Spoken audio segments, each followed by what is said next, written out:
Now it's back to me to continue this career journey session. I'm delighted to be in conversation with Howard Burnett. So welcome, Howard. Hi, and delighted you can join us at this event today. Yeah, hello, Agnes. Great to see you. Thanks very much for inviting me. A real pleasure to be here. Wonderful. So wanted to move into my first question. I know you've got a very full calendar with your pharma role, but you've had the opportunity to find some time as an additional mentor. I'm curious how this mentor role started. I think it started with wanting to give back.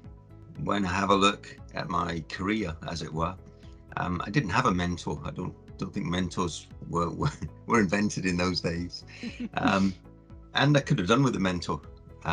So when I have a look now and the opportunity to help or share some experience, I think that's a real pleasure to do that. It doesn't take time because it's very engaging. It's a real pleasure to do that. No, I can hear that in your voice. And I'm curious about where you see the relationship between mentoring and reflecting on one's own career and those avenues for personal growth. I think it's great to be given the opportunity to sit with somebody who's not going to judge you. They're going to be open, they're going to be listening.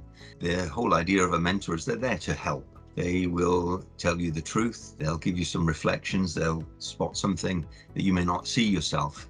So if you have any questions or you have any uncertainties, the mentor is the person to share those with, and the mentor will give you advice, they'll share their experience, but at the end of the day, it'll be up to you to either listen or heed that advice or think that's not for me. So it's a two-way sharing.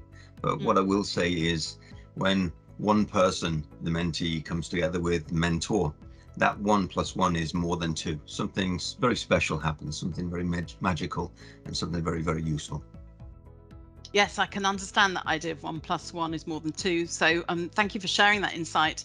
And I'm curious about how you see the cornerstones in your own career, both prior to and since joining with Aptar. Don't know whether I've had any cornerstones. My career hasn't been a straight line career, not by any means. It's been very varied and very, very interesting, and been very fortunate with inside Aptar that Aptar is a very big company in terms of able to get the best out of people, able to help and to listen and guide people in their career path. So all I can say is be passionate about what you want to do. Don't always think of progression as promotion. Sometimes a transversal role or transversal experience can give you a lot more insight, and then you'll use that experience later on in your career. It's more of a marathon than a sprint. So looking back at the last 20 years or so inside Aptar, it's flown by, and it's been very enjoyable watching the company grow. No, I can understand that analogy about the idea between a marathon and a sprint. And training for a marathon, how do you manage that in terms of learning? How has that supported you? I think learning is important. On a daily basis, we should be open to learning for every opportunity. I'm not a big reader, but I will listen to talks or trainings or information. I'll use my car the time I'm driving to do that. And also, I think the opportunities we have inside Aptar, Aptar Corporate University have an amazing array of videos and trainings and tips and tricks. So it's available to us. We just need to look. We need to take the time to look after our own career. No, thank you for that. And I'm curious about, you mentioned tips and tricks. So maybe in closing, what would your tips and tricks be to us in terms of our own learning and personal journey? I think we need to take responsibility for our career or our actions and how we are. And very, very long time ago, somebody taught me 10 little tiny words, and they've really guided me. And those words are, if it is to be, it is up to me.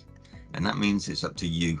It's up to each one of us to look, to seek, to ask the questions, and to listen, and to make those choices. So that's something that's really guided me, Agnes. Thank you for sharing that, and very good learning mantra to live by. Thank you so much, Howard. We never have long enough together to chat. Yeah. So delighted that we at least had this short discussion together, and for you sharing your insights on this career journey episode. Thank you so much, Howard.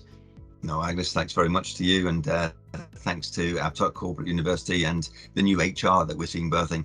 It's a real pleasure to be here. Thanks for asking me again.